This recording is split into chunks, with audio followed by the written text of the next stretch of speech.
محترم سامعین السلام علیکم۔ بیان کیا جاتا ہے کہ بصرہ کا ایک سردار ہمیشہ اداس اور غمگین رہتا تھا کہ کسی نے اس سے دریافت کیا کہ آخر اس کی پریشانی کا سبب کیا ہے۔ اس پر سردار نے جواب دیا، بات کہنے کی نہیں ہے، پر کہی جاتی ہے کہ مجھ سے ایک ولی اللہ کی خدمت میں کچھ بے ادبی ہو گئی تھی، اس لیے ڈرتا ہوں کہ قیامت کو اس کے مواخذے میں گرفتار نہ ہو جاؤں۔ واقعہ یہ پیش آیا، میں ایک مرتبہ زیارت بیت اللہ کو چلا اور سب دوست و عزیز و اقارب رخصت کرنے آئے۔ حسب دستور کچھ دور چل کر میں نے سب کو لوٹا دیا، مگر ایک شخص زید جو میرے خواص میں سے تھا واپس نہ ہوا اور اس نے میرا پیچھا نہ چھوڑا۔ مجبور ہو کر میں نے اس کو جھڑک دیا کہ بیت اللہ کو جانا بھی کوئی آسان سمجھا ہے؟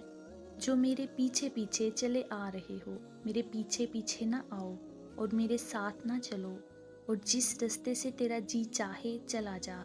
کہنے لگا، اے آقا، کیا خدا اس پر قادر نہیں کہ تم زیادہ راہ جلد پہنچا دے اور مجھ کو بے یار و مددگار چھوڑ دے؟ یہ کہہ کر اس نے اپنی راہ لی اور میں اپنے رستے سے چلتا بنا۔ رستے بھر کہیں وہ مجھ کو نظر نہ آیا، واللہ عالم کہاں پوشیدہ ہو گیا۔ جب خدا کے فضل سے مناسک حج سے فارغ ہو کر میں مدینہ طیبہ کو چلا تو کیا دیکھتا ہوں کہ زید آ گیا اور سلام کہہ کر میرے پاس بیٹھ گیا۔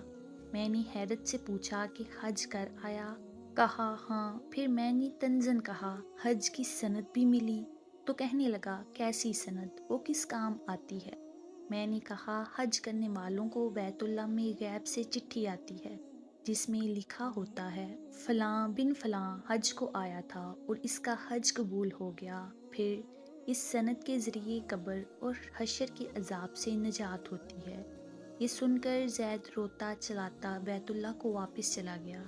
جب میں حضور اقدس صلی اللہ علیہ وآلہ وسلم کی زیارت سے فارغ ہو کر لوٹا تو کیا دیکھتا ہوں کہ زید پھر آ گیا، اور پھر سلام کے بعد ایک چٹھی اس نے میرے سامنے رکھ دی جو ایک نہایت عمدہ ریشمی کپڑے میں لپیٹی ہوئی تھی، جس میں زید کے بارے میں عذاب قبر اور حشر سے نجات کے لیے لکھا ہوا تھا۔ یہ دیکھ کر میرے ہوش اڑ گئے۔ پھر ذرا سکون ہونے پر میں نے معلوم کیا، زید بتا اس کی حقیقت کیا ہے، آخر یہ معاملہ تیرے ساتھ کیسے پیش آیا؟ تب اس نے بتایا کہ سنو بھائی، جب میں بیت اللہ پہنچا تو کعبہ حاجیوں سے بالکل خالی تھا۔ اس وقت میں نے گڑ گڑا کر زار و قطار رونا اور چلانا شروع کر دیا، اے مالک دو جہاں، کیا غریب گناہ گار کا حج بھی قابل قبول نہیں جو مجھ کو حج کی سند نہیں ملی؟ کیا غریبوں کا کعبہ صاحب کا کعبہ اور ہے جو وہاں سے جا کر سند لاؤں؟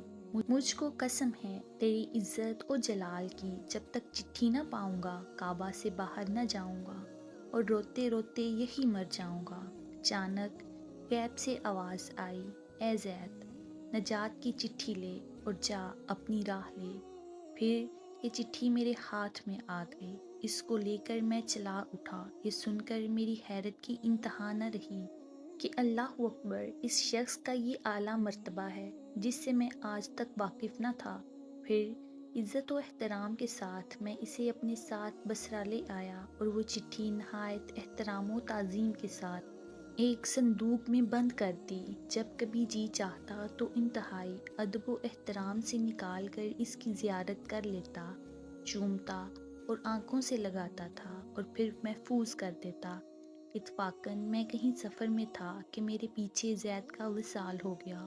جب میں واپس آیا تو اس خبر سے میرے رنج و قلق کی انتہا نہ رہی کہ افسوس، میں ایسے ولی کی تدفین میں شامل نہ ہو سکا۔ پھر اچانک مجھے وہ چٹھی یاد آئی جو میرے صندوق میں محفوظ تھی۔ اب تو میں اور بھی بے تاب ہو گیا اور اپنے اوپر افسوس کرنے لگا، سفر کو جاتے وقت میں نے وہ چٹھی زید کو کیوں نہ دی۔ پھر اپنا مہر شدہ صندوق منگا کر دیکھا تو اسی طرح بامہر بند تھا۔ جب میں نے صندوق کھولا تو اس میں چٹھی نہ پائی۔ اب تو میرے غم و الم کا کچھ ٹھکانہ نہ رہا اور ایک حشر کا عالم برپا ہو گیا۔ زار و قطار رونے لگا اور روتے روتے سو گیا۔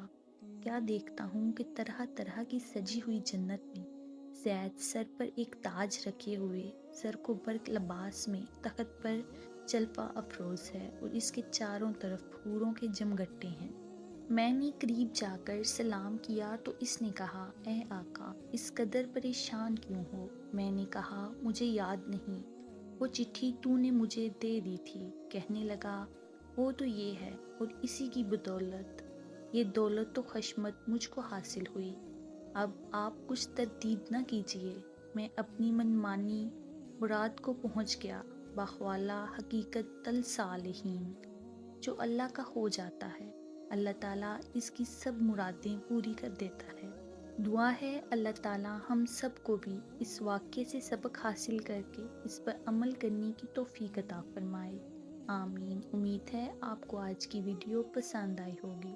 مزید ایسی اسلامی معلوماتی اور ہسٹری پر مبنی ویڈیوز دیکھنے کے لیے میرے چینل کو سبسکرائب کریں، لائک کریں، کمنٹ کریں اور شیئر کریں۔ شکریہ۔